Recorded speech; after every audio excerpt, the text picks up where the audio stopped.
seen it be that very big ban-worthy pick, and it may come back.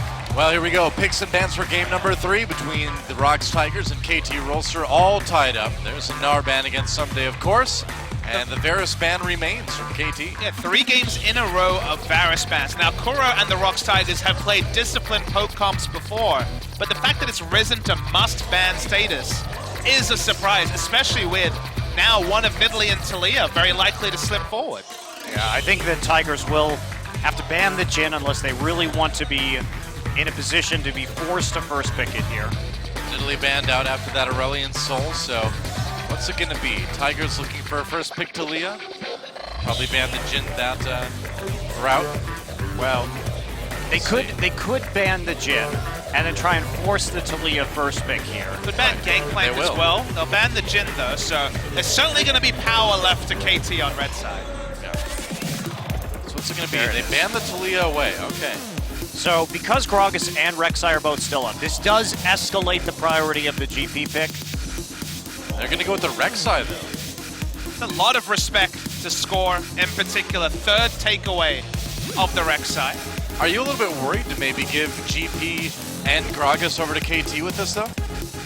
The answers to the GP are going to be interesting to track. I mean, the Echo is still going to be available, so could just be a 3rd game of Echo. Yeah, it definitely could be. And the other problem is that Someday didn't play any GP during the regular season. Busted it out for a couple of games in the playoffs, but if you're Smeb, I think you're feeling confident of being able to play Echo into the GP matchup. So unless they take both champions here, and looks like VOD available too. Yeah, they're not going to do it. So Fly going back on the comfort pick of the Vladimir, his 3rd most played champion over the course of the regular season, and banned out quite frequently in these playoffs. Yeah, obviously not needing to grab that Gragas just yet. And what's it going to be? Now, we haven't seen reworked Rise, or I should say like reworked Rise at this point. Haven't seen him since we started playing on 6.15. Did see him in the EU LCS playoffs. Right, so not in Korea yet. We've heard a lot of interesting talk about potential counterpicks to the top lane Gangplank though. Maybe. Speaking to Cloud Templar before the series, he was mentioning that people have been preparing a champion like Quinn for the lane dominance. Now, harder to pull that off on blue side unless KT really give away their complete comp, but there is the outside chance that Smeb has something special to deal with the Gangplank. Yeah, Malzahar also a pretty common lane counterpick to the Vladimir. Does keep him pushed in the early game and allow you some more pressure to roam.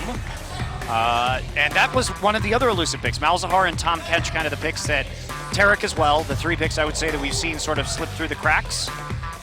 At this juncture, it will not be a Rise. Well, Ashanti's Taric has been absolutely amazing this season, and I'd be pretty shocked if we didn't see it at least once in the series.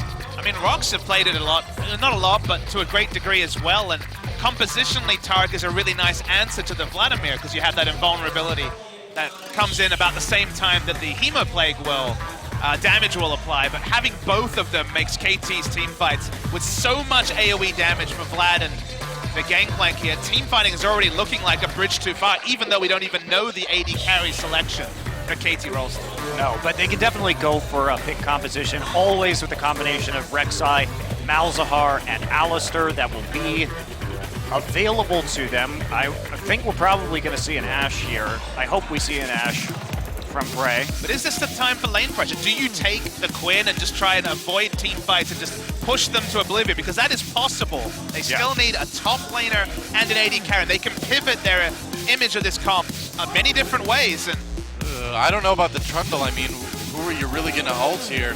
That's the big problem. Now, Score does tend to build tanky on the Elise, as we've seen multiple times throughout the split. And, you know, Smeb has been the most, he's played more Rumble than anybody else this season. It has been a pick that he's used into some of these melee top laners. He's definitely played the most Rumble, but there hasn't really been a convincing Rumble player. His win rate on Rumble is much lower than on any other champion, and they're opting into team fights with Rumble Sivir against what is this amazingly strong team fight comp from KT. Yeah, ROX again looks like they're going to be opting into a mid-game team fighting composition like they were in the last one, but this time with far, far, far fewer global abilities in order to enact that. Just the Rek'Sai Void Rush in this comp, And the Ezreal may be coming through. Suppose you can just stick with it. I mean, why swap at this point? How many losing lanes would you like, guys? Yeah, quite How about a few. all of them? Yeah, that's the real danger here, but Tarek not strong in the early parts of the laning phase in pretty much any matchup, and they're doubling down on that, certainly with the Ezreal. So ROX can snowball just out of lanes if this Ezreal is locked in. I mean, ROX, honestly, I think they're behooved by win lane, win game. Early, before the items come in, sure, you can team fight 2 items on the Rumble, etc. But eventually, you get outscaled by KT. Now, it's the 3rd Ezreal game in a row. I think Peanut kind of has to have open hunting season, killing pirates and vampires as much as possible. It's going to be a B movie here if ROX Tigers are going to win. You know, killing pirates and vampires and explorers, I guess, archaeologists. And fabulous people, I guess. He hates archaeologists. That's shit, fabulous people. And spiders. There you go. Wow. Honestly, it needs to be a hunting season for Peanut early. They have lanes that can win. The pressure is there for them. It's just 30 minutes. This game isn't any way even. KT hit high here. Yeah, and this also is going to really test, I think, scores pathing in this game. We saw some of those games in the last best of 5 in the semifinal where SKT was dialing up the pressure very early on, and it was scores ganks and scores pathing that allowed them to get the kills to survive into the late game. So that's what we're going to see from KT this time. Very few globals, shockingly, in this meta from either team going into game number 3. Yeah, and it's a crucial game, too. Whoever wins this one puts himself 1 game away from becoming the Summer champions. Certainly an interesting composition, and very rarely do you see teams that get 3 winning lanes when you're on blue side. I mean, that you rarely see that, period, but especially on blue side. I mean, the scaling and synergy, though, eventually for KT is outrageous. So that's why they've gone this way. We've seen teams like H2K try it.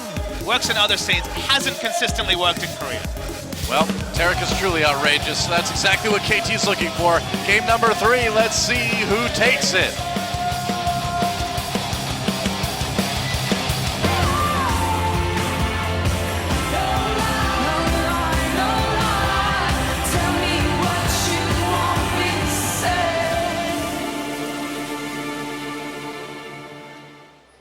Welcome once again to Summoner's Rift for the 3rd time tonight. ROX Tigers versus KT Rolster. We are all tied up on the LCK Summer Grand Finals here on OGN. Oh, look at that camera work. Man, seeing Summoner's Rift like never before. No 3D yet, or VR. Not yet. We're working on that one. Well, we're not working on that one, but somebody is maybe. Hey, didn't we have a VR at our last finals where you could? That's They had a VR camera where you could sit in the stands and watch as if you were watching from the audience. That was pretty cool. Yeah, but that wasn't in Summoner's Rift though. No. Yeah. Still work to be done. We'll get somebody to work on that. I gotta say that Pool Party Tarek cosplay was pretty spot on. Yeah, he even had the abs for it. Impressive. Yeah. That Kim Dong-jun, quite the commentator and cosplayer. Now, we actually saw this particular matchup, Gangplank versus Rumble, in Sunday's most impressive Gangplank game. That was when he got killed a few times in laning phase, then KT really set him up to get a massive CS advantage. He died 3 times in laning phase, then Flame Horizon in 25 minutes. It was a really interesting strategic game from KT, but I don't think the ROX Tigers will give you that much rope if they get 3 kills on your Gangplank. They won't allow you to rotate around a really bad laning matchup for Gangplank. Yeah. My other concern here from KT is their ability to actually engage team fights in the late game. They basically don't have any engage on this composition outside of Hachani Flash Dazzling or you forgot Cocoons. about Ghost Flash Proto Belt Vladimir. All right. Oh yeah, that's true. There you go. And you know, to be fair, Proto Belt Tarek too. It's been done. It has been by done. Hachani. It's been done by Hachani. It has been done by Hachani. That's right. But if you got the engage. If you compare that to the Sivir ult and the equalizer, the number of tools that ROX has to both engage and disengage, it does make it easier for them in the late game. So KT really going to have priority on objectives. They need to be able to get to the Drake and the Baron first because they're not going to have very much to work with outside of a little bit of poke from Ezreal and GP if ROX are already starting those objectives. Yeah. I feel like ROX will also be behooved by somehow finding a way to bluff the Cosmic Radiance, the Taric ultimate, because if you can get that used before you truly fight, before you truly engage, then maybe you can win that fight in the late game. But so far, Hachani has been outstanding on the Taric. In Game 5 against SK Telecom, 1-0 and 20 on Taric, the ultimate champion to go in and die for his team. So, you know, if you can bluff the time, if you get to waste Cosmic Radiance, maybe there's a 5v5 in the late game. But otherwise, the AoE wombo from KT is just impressive. Yeah. So far, though, a pretty passive start, and I think KT is pretty happy with that. They don't really want to have any action early on. So, at what point does the aggression window for the ROX Tigers kind of start to close here? Honestly, it's a couple of items in, though. I think it's 2 items on the Ezreal is always the place, but there's a really, really big advantage in the laning phase for ROX Tigers, so KT not dying and trading farm is a big win for them. That's why we talked about Peanut. Peanut needs to be the one to seize this game because he's going to get pushing lanes. He's going to get many options to both invade and contest the enemy jungle and make ganks, and if he passes them up, then he can't be surprised if they get outscaled. Right. And KT wants to have jungle pressure too. They have to be very careful. Peanut spotted out here. Yeah, has been seen. Score is waiting. Not going to be seen by Peanut on that tremor sense. Stop moving. Peanut thinking better of it. Probably for the best. The Score was there to respond. Yeah, was a ward in the Krug, so Score gets sussed out eventually. Oh, yeah. And Fly coming up, trying to make sure that he takes his own Raptors. So Peanut's excursion into the enemy jungle not super successful. Got information about Score, and when all your lanes are pushed up and therefore vulnerable, having information about where the Elise is, of course one of the premier ganking junglers in the early game, does have its own value. I mean, just compare this to the previous game where ROX Tigers had globals galore. Neither team really has it save the Gangplank ultimate, so you look for that coordinated turret dive. There's no teleport mid from KT. There's only the Gangplank ult really to dissuade. So once again, jungler's paradise to make those aggressive moves. We just have to see if they actually come through. Yeah, I mean, you'd think that would be Peanut probably doing that a little bit quicker than Score, but you know, maybe showing a little bit of timidity too in game number 2, and we'll see if that continues here on to game 3. I mean, Score has been the best jungler in Korea in summer, but Peanut has been very impressive too. It's just Peanut was so good in spring season. He was by far the best jungler, and then he choked in the final. He got out-jungled by Blank to a huge degree. Now we're seeing him once again come in good form, and will he actually have the killer instinct he's always had in the regular season in a game like this where, honestly, it's his game to win. Look at what's coming in from Someday too. He's already down by about 20 CS, and he's opted for just a lot of flat health, flat mana, and attack damage to try and survive this lane. So Smeb pretty convincingly beating him, and here we go! All right, Score gets caught in the jungle. Exhaust comes down. GPL dropped to try to help him out. Peanut and Gorilla have to run. Hachani there looking for the dazzle, lands it on the Gorilla, but Prey doing damage to Arrow on the bottom of this fight. So at the end of the day, no first blood taken by either team. And some quick thinking, some moves from Prey to keep his team healthy. But now there's an opportunity to gank the top side. Smeb still has the equalizer up. GP did actually have to drop the cannon barrage. Smeb coming back into a lane with a very aggressive build of an early needlessly large rod. So Peanut's going to have some opportunities. Isn't level 6 yet, so can't get back on the map quite so quickly with the Void Rush. He's got to be getting pretty close. Let's see. Smart pathing from Score here. You can see he completely understands the scenario on top. That's why he's walking towards his golems and then going to try and relieve pressure from top lane. Key for ROX is even if you get that kill, you need to then take the objective. You need to use the pressure. I mean, Rumble was originally considered as basically the free dragon button because how can you fight against the equalizer early? So getting the kills is not enough given we know how strong the scaling will be from Gangplank. Peanut coming into the top lane through the lane rush. Someday, though, backing off, playing it pretty safe at this point. He has his flash. Yeah, that's right. Smeb circling behind. There's the equalizer, just his own. Peanut comes in. Someday with nowhere to go, but away from his base. Oh, the turret shot gives Someday first blood. He may have to pay for it 1-1. Here comes Score. Score can't get there in time, so they will trade, but crucially, that first blood goes to Someday. Yeah, the equalizer, they thought they had enough damage even if they just zoned him off with the equalizer, but the fact that it didn't hit him at all, get any kind of damage down, was a huge issue. And you know, they had enough damage, if not for that extra ruby crystal that forced the extra turret shots to hit over. So really smart from Someday to add that extra variable, and the Smith didn't respect. And it gets them a trade. And whenever Gangplank trades 1-for-1 in lane, that's a win. Well, this blue buff steal. Oh, that was close.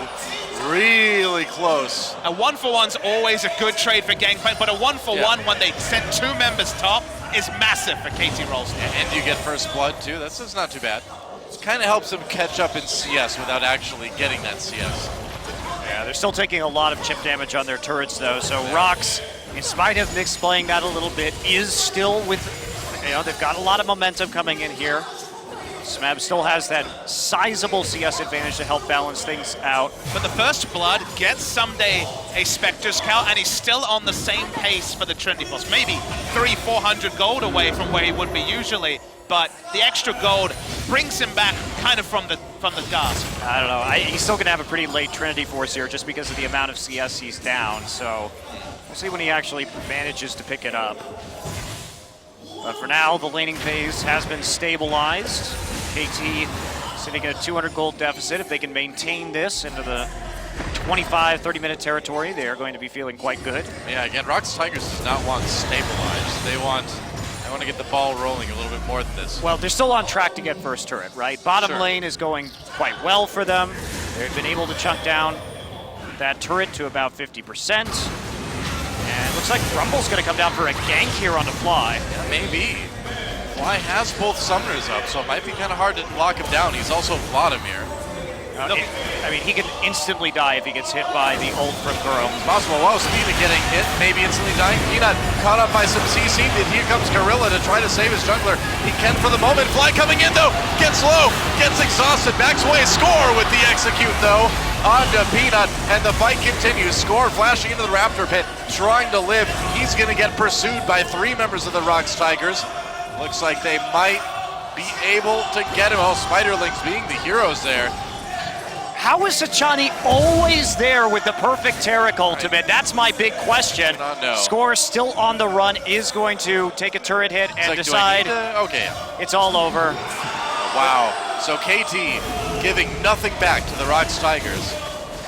But man, what a save there from the roam from Machani. Again, we saw it in the Game 5 versus SK Telecom. Perfect Taric ults really did win them the day in the early game, and he's there once again to help save his teammates. Some really fortuitous timing for Fly as well, as Arrow gets a nice bit of damage onto Prey. But he was actually just had his Q passive, the Crimson Rush up, so got a big heal, didn't die at the start of the fight as the Vladimir, didn't die by the end of it either, so they didn't end up trading evenly, and it's good stuff for KT Rolster. Yeah. Close call, but KT coming out a little bit on top of that one. Let's watch that fight again.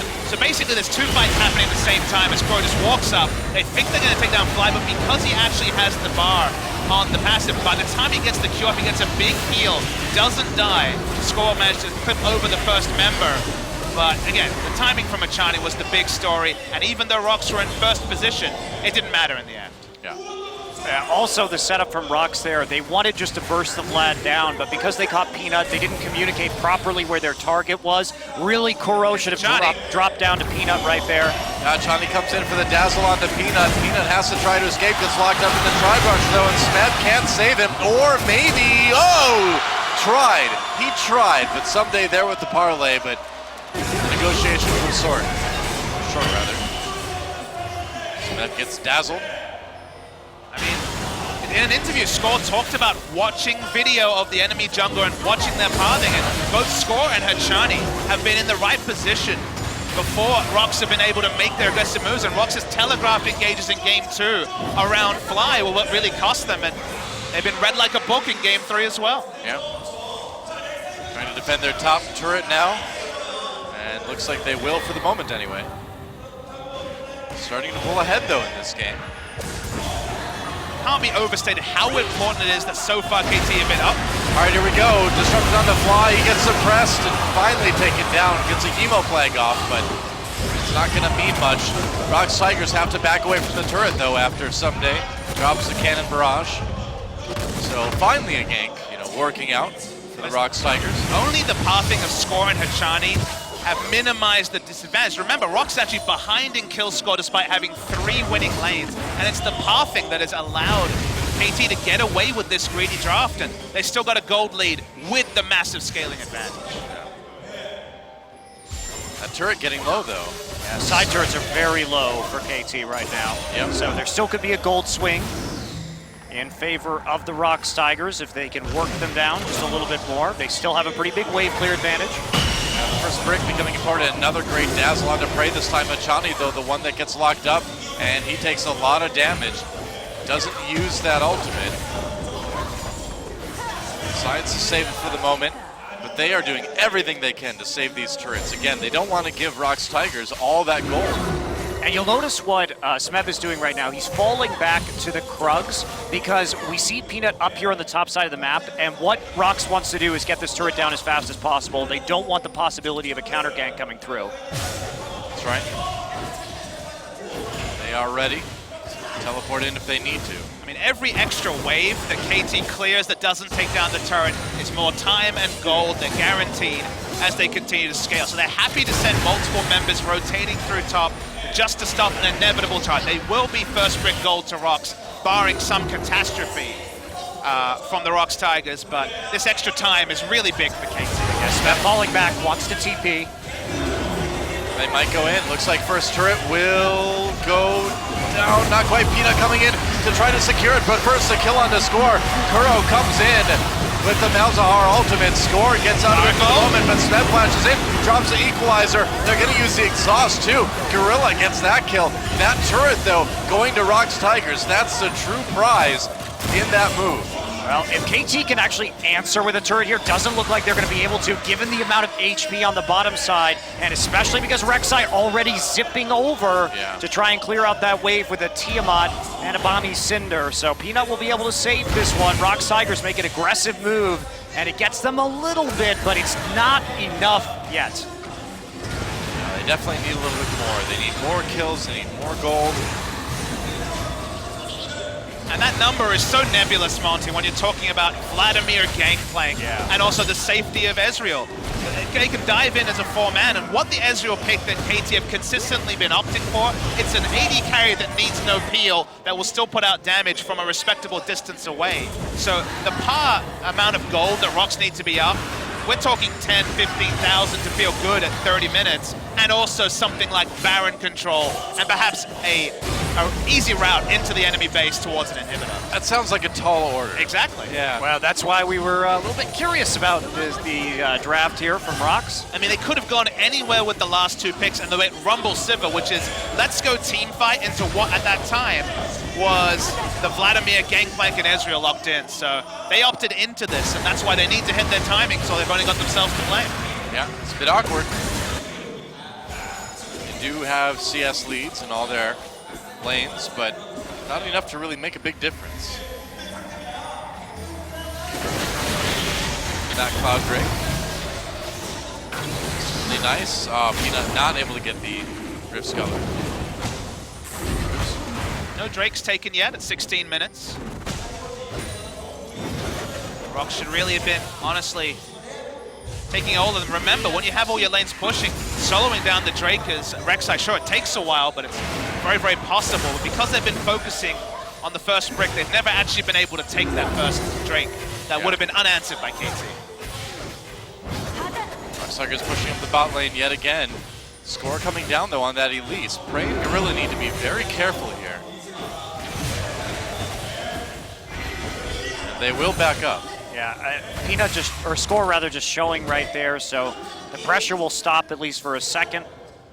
Wait out another minion wave. It is going to cost them a little bit of damage onto the mid turret, but not a whole lot. Oh, Cocoon misses Peanut. That could have been really big. He was kind of deep without a whole lot of support in that enemy jungle. It is a jungler battle right now. Basically, ROX are trying to force them away from the turret by threatening to come through from behind on the tri-brush, and KT are trying to force them back off the tower by coming through the river and into the lane. Peanut kind of on his own here. game really seems like it's kind of balanced on a knife edge at the moment. I mean, if KT can win a big team fight, they're going to blow this thing wide open. I just think ROX understands that they're on that clock. They know, just like we do, that they need to make the move. That's why they're always pushing. They're going to get a second turret. Second unanswered turret's worth noting from KT. But KT does the right thing. They bought themselves about a minute right there. Just let the turret fall. It's not worth it. 2,000 gold is something you can come back from with this composition. Don't sweat it. Just fight them for every objective, but do not actually die. That is the main thing. Well, Peanut just taking that Ocean Drake now. And ROX Tigers will at least be able to move around the map a little bit faster with this. I mean, you can kind of think of it this way. You know, we talked about, okay, they bought themselves a minion wave. It was probably about 4 or 5 that we visibly watched and tracked the KT were bringing multiple members to stop going down. If those 4 or 5 minion waves hadn't been bought, it would have been a much earlier first Drake. It would have been more Drake. So you have to think about the advantages the ROX Tigers weren't able to get because they were always going to win the turret race war. It just, did KT buy themselves enough time is a question we can't answer right now. Sure. But so far it's looking pretty good for KT. Well, looks like a Mountain Drake next, which would be nice to help ROX build up or keep any momentum they might have at the time. KT though, content to just sit back and take it easy for the moment. Yeah, Fly now in a place too where he actually can wave clear on Vladimir, which is pretty important because they really need to keep the mid turret up. Because if you're ideally for ROX right now, where you want to be at the 20-minute mark is inside the enemy jungle with the Rumble, trying to force them to fight on equalizers in their own jungle if you can manage it. Yeah. One thing KT cannot sacrifice is Baron vision. Remember, Malzahar has excellent Baron control. You don't need to have a particularly tanky lineup when you have the Voidlings doing a lot of the tanking work for you around Baron. They have a good Baron timing, ROX Tigers, so that's one thing KT have to be really vigilant at now that we've hit the 20-minute mark in just about 10 seconds time. Yep, Baron's coming soon. Meanwhile, Peanut tries to take the blue buff, can't quite steal it away from the ROX Tigers though. The ROX Tigers kind of fishing for advantages here. They really need to get this mid turret down. Yeah. Taking the easiest advantages, but for now, the mid lane turret is all that it loses. Oh, wow, press on the Fly again, what a pick! He pulls away, GPL drop, they can't quite lock him down. Oh, they messed up their so chain played. CC right there. They couldn't actually chain it together properly before he could use his summoners and his pool. That should have been executed better by ROX, but they couldn't get it together. Yeah, and they aren't able to claim the turret right after that either, so things not going too great right there for the ROX Tigers, but they're still around. Fly didn't have to use his ultimate, so he does have the ability to get some healing in a fight. Yeah, that's right, two-shot barrage comes through, engage for Gorilla, on to Someday. Fly coming back in with the pool yet again, just to zone away the ROX Tigers. They have to back off. Yeah, there's no follow-up. They have to deal with the wave in the top side. That was a really good opportunity, but because Fly was able to stick around and heal up, they couldn't push into the mid turret, and that's another couple of minutes that KT have to work with now as they continue to scale up and get their items. Tia continues to scale. Everything starts to come together for KT Rolster. 3 items is when they really get there. I mean, we still don't have 2 items from Arrow, but of course, it's pretty much inevitable that he'll have the Muramana complete on his next back, and the moment that's there, it seems like KT are happy to park the Vladimir in a side lane. They feel like the Ezreal is strong enough now to hold the fort in mid lane. True enough. We're going to see another grouping in mid on this wave for the ROX Tigers. They make another attempt to take down the mid tier 1 turret. Not as much wave clear here now. Got a big wave to try to do it with. Doing as much damage as they can. Gorilla. Yeah, Gorilla threatening to come in from the side, and that may just do it. He's going to come in anyway. Great equalizer, great engage from KT. They're going to get the turret. Can they get more? They did get the kill on Chani. They're going to get one on score too. Arrow force out of the fight. They're going to turn on to Someday, who backs off to the turret. He'll be okay with the GPL drop though. And that's Fly still in there on the Vladimir. Still mixing it up. 1v5. He'll go down. And that's the first mistake KT makes. They needed to let that go. Yeah. They didn't have the wave clear there. That's a and Baron. Gorilla was sitting in a pink ward on the flank. They needed just to back off that turret, let it go, and continue to scale, because now this is where the ROX Tigers get that big advantage. All right, Baron getting low. Arrow gonna try to steal this one. He can't do it. All 5 members of ROX Tigers have that Baron buff, and it looks like they're gonna get away with it. And they played so intelligently for 20 minutes, and then I don't know what they saw that thought they could actually fight this. It was only at the time Ezreal and Tarek in the mid lane, but Gorilla, so smart, he realized he can't get Arrow, but the equalizer stops off the cutoff, and Sunday's not contributing anything here. Papa, it was really about what they couldn't see. They couldn't see Gorilla because he was on a flank, but they were playing too far forward in a dark jungle. And Fly was way down by the Dragon Pit during that too. He wasn't even part of that fight. He was coming in for a fight that he thought was going to be even numbers, and he just ends up suiciding at the end. Yeah. He should have just pulled out, and in many ways there, KT kind of had a couple of options to pull out, but they lose the maximum when Fly kind of over-pursues at the end as well. Yeah, he was pretty late to the party. Yeah, there was a possible Baron defense there if Fly had stayed alive, I think. I think so too. I mean, Someday was there, so Someday plus the Vlad ultimate is at least threat around Baron, but now the Baron's there, and this is for ROX to blow open the game. This Baron buff, they can make it work. They might be able to actually just take a big enough lead that KT can't come back. Maybe KT needs to pull some damage control big time here. That mid lane turret has taken so much damage, and it looks like it's gonna eventually go down here. Smeb pushing that top lane. Mountain Drake coming up in just 15 seconds too, something also for ROX to consider. Turret lives for the moment. Really trying to take as much as they can at this push. They should. They need to. That's a good rotation by Peanut into the top side with the mid turret's already so low. They get 2 turrets. Wow. And I mean, the ROX Tigers know. They know that this is their big opportunity this game. They need to make the most out of this right here, right now, or they have a chance to lose. So look at this minion wave they have prepped for bot lane. So it's going to be all 3 outer turrets. Baron buff power play here is pretty intense from the ROX Tigers. Absolutely massive. And they're just going to keep going. I was wondering if they might turn around to the Mountain Drake sometime, but no, they're going to keep pushing while they can. Somebody needs to ult this if they want to keep the turret up, but now it's too late. Yeah, they're going to lose it, and Fly gets suppressed again. The ultimate, though, from Terra comes through to keep alive. Big Hemo Plague, actually. ROX Tigers not ending up taking a whole lot of damage from it, though. Vladimir's so ridiculous. He just healed up the full. He did, but he didn't do a whole lot to the ROX Tigers either. GPL drop now. Uh-oh! Oh, Prey! Caught! He's in big trouble. Goes down. Gorilla as well. Nearly taken out. There's the equalizer. Oh, it traps a lot of members of KT, but it's still 2 kills for KT Rolster. Smeb coming back in. Oh, 3 kills for Kuro. How did he do that? Man. They were caught in a pocket against the equalizer. They had to decide whether they were going to walk on that and die or whether Smeb and Kuro flashing in were going to finish off that kill. And the ROX Tigers turned that one around based on a great equalizer from Smeb. I mean, you always think of the zones from the equalizer, but the Flame Spitter and then just the Malefic Visions jumped at 3 people to last hit all of them.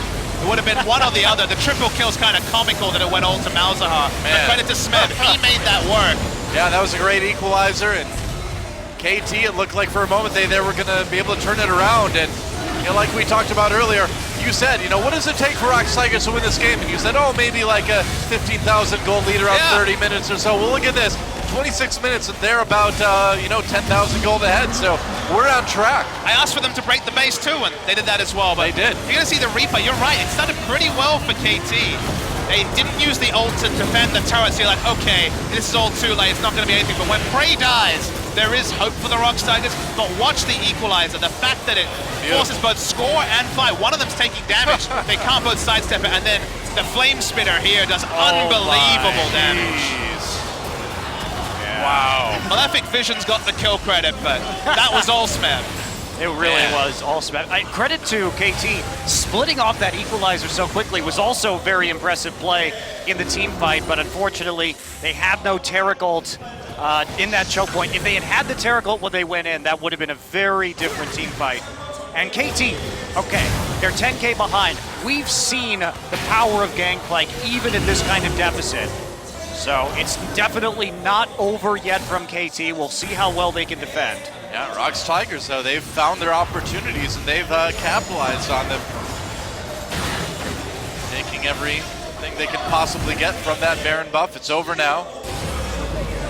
Still a lot of pressure on the map, and with that Mountain Drake, they can push through those turrets easy. Well, he takes a lot of damage trying to go for any sort of harass, so that will force ROX to back away. KT have kind of given away the maximum at this point. They can't afford to lose any more inhibitor turrets and any more inhibitors, so this is where, even though you haven't hit 3 items, it's fight time now for KT, or you'll just get bled out by the ROX Tigers. ROX Tigers, for now, just keeping those waves pushed. Probably trying to stop Peanut, but he's starting to struggle a little bit with that Vladimir. Minute 30 until the next Baron. Oh, they catch Achani though. Nice headbutt from Gorilla. Can Achani live? Pops a Cosmic Radiance. Lives right at the end of the Ultimate from Elder. Oh, that's a lot of damage coming in from Someday. The barrels doing work, and KT trying to turn this one around. Fly getting in there. Peanut with the knockup though, gonna turn on to Score. Score flashes, survives. No, he doesn't. Kuro gets him with the Malefic Visions. It's on to Arrow now. Arcane shifts away, he'll live for the moment. ROX Tigers, though, again, looking like they're in a little bit of trouble, but turning it around. But these fights are kind of competitive with a 10,000 gold disadvantage. Still early in the game, we're still pre-30 minutes. So you see what can happen from KT, but if they're going to lose another inhibitor turret here, not much Fly can do. Yep, stick around for the moment. Here comes Someday, though. Oh, man, ROX Tigers need to be so careful. The barrel barely misses Peanut and Gorilla. If that had hit, that would have been 2 dead ROX Tigers members. They keep the turret up, so important, like we said. So they go back, they have a bit more gold to spend, they get closer to 3 items, and even though they're going to be a half to a full item behind their opponents, KT lives to fight again. Yeah. And they, you know, because the Baron is about to come up, and it's going to be pretty soon thereafter that the inhibitor is also will be back online. And at the moment, KT, if ROX goes into this Baron pit without a lot of vision advantage, there is a possibility that the combination of Hemoblade, Cannon Barrage, and Barrels can really bottle them in there. I mean, just consider where this game was played for the last 10 minutes. It's impressive KT got enough for people to actually ward this Baron. They've been in their own base for a good 5 to 10 minutes. They will get some of their vision cleared, but at least KT are giving themselves a chance to get that fight around Baron. KT has to back away for the moment, though. And that's going to be the cue for ROX Tigers to go in on this Baron. Peanut and Gorilla coming in, Choo Shot projects fast. Here comes KT, Gorilla trying to zone in the back lines, giving his life. Baron goes over the ROX Tigers. Gorilla lives, though. Peanut coming over the wall, getting aggressive now. ROX Tigers, though, I think they're content just to back away and regroup. They got the Baron. That's what they came for. Yeah, Prey using his spell shield to really deal with the barrels right there. One thing Someday's been doing is reliably killing Prey in these team fights with barrel chains. So that time, not going to get the chunk. Now moving into the mid lane. ROX Tigers with the Baron buff, not having any trouble pushing through that inhibitor turret. And they are starting to look a bit unstoppable here in game number 3. The damage, though, from that GB, still something that demands respect, but there goes another inhibitor in favor of the ROX Tigers. Oh, I'm sorry, the first inhibitor. They never did get the one in bot lane. Arrow, very low, limps his way back to the base, but that's 2 inhibitors down. Can the ROX Tigers end it right here? We will see. First Nexus turret getting low. But yeah, maybe a little bit too dangerous to push this, and they will back off for the moment. The combination of Malefic Visions and the Liandry's Torment from Smeb is causing so many problems for KT Rolster, because if they get hit even just a little bit, they find themselves at 50% HP, having to go back to the safety of the fountain to heal up. Yep. You know, you come back to the draft, the risk that KT took with all this scaling was that if they didn't play disciplined until the 30-minute mark, a snowball could happen, and they did so well for the first 20 minutes. But the moment that they lost 2 turrets and then the Baron buff power play, they took all 3 inner turrets, and that's been the straw that broke the camel's back for KT. I mean, for me, ROX, on the team of ROX, it's really Gorilla who made that play of the game, because, yeah, we see a lot of Alistar flanks like that, but the key was the vision set up first that baited KT into defending that turret. They didn't even know he was there. Right. He kept himself hidden until his combo was up, and that was really the play of the game. I mean, lots of Alistars try to wrap around gank, but the fact that he prepared it earlier, that pink ward had been there since the previous time he tried to wrap around. He waited for the appropriate time, and it really did a number on KT. Now ROX Tigers now going for that top lane inhibitor. One thing to keep in mind here too is that KT have not even taken a single turret this game. They wanted to play it slow, but that's also kind of resulted in them getting no objectives. I mean, that's the risk you take with this draft, right? Suppose it is. You're not going to take early game objectives. They just had to wait. All right. A lot of damage done to that turret. Still got the Baron buff for a moment anyway. They're going to go in. Gank onto Hachani, rather. Fly going to try to turn this one around. They take the turret. A kill already for Prey after the turret goes down. Kuro on the run. Gorilla comes in onto Fly. Score in trouble in the 1v3. He's going to get taken out. Meanwhile, Prey gets another one onto Fly. Peanut back in with the ultimate again. Arrow, the last man standing, along with Someday. That's men standing, I guess, or man and ghost. I don't know, whatever you want to call it. There goes the last inhibitor, and it looks like ROX Tigers will take game number 3 unless a miracle comes through, and it does not look like that's going to be the case for Arrow and Someday. Smeb comes back in, gets the kill. What great play on this Rumble. There's the ace, there's the game, and ROX Tigers are one away from taking the tournament. Yeah, great play from the ROX Tigers. Was a bit shaky in the early stages, but man, did they deliver. They turned the crucial battle into multiple objectives and snowballed beautifully. KT with a mistake on the defense, but if you are going to be playing these scaling comps against a comp like the ROX Tigers engineered, you have to be willing to give up those objectives, and it's a tightrope. You have to walk a fine line. We saw on bottom, they knew when to give up that turret. In mid, they weren't playing with enough vision, and they got punished. I mean, Vladimir Gangplank is the ultimate late game fantasy. You think about those 35-minute team fights, that's what you take away, but you forget that you give away 3 losing lanes. There's 3 winning lanes on the side of ROX Tigers. This is the team that has always been fantastic in the mid game, and they did so well. They reined it in for 20 minutes. We saw their calm and collected play in game 2. They tried to replicate that until they didn't, and from there, ROX ran away with the game. Well, Drake's out for Karambe. He did a ton of damage on that Malzahar. And now, we will see if they can channel this momentum into a 3-1 victory. Yeah, looks like it's the thing is that KT in their drafts tonight have had to be extraordinarily specific in their timings and in their execution. ROX have had, I think, a little bit more wiggle room. We saw that here. That's right. So do not go anywhere, guys. ROX Tigers 1 game away from taking. Let's see if they can do that as we come back on LCK Summer on OGN right after this.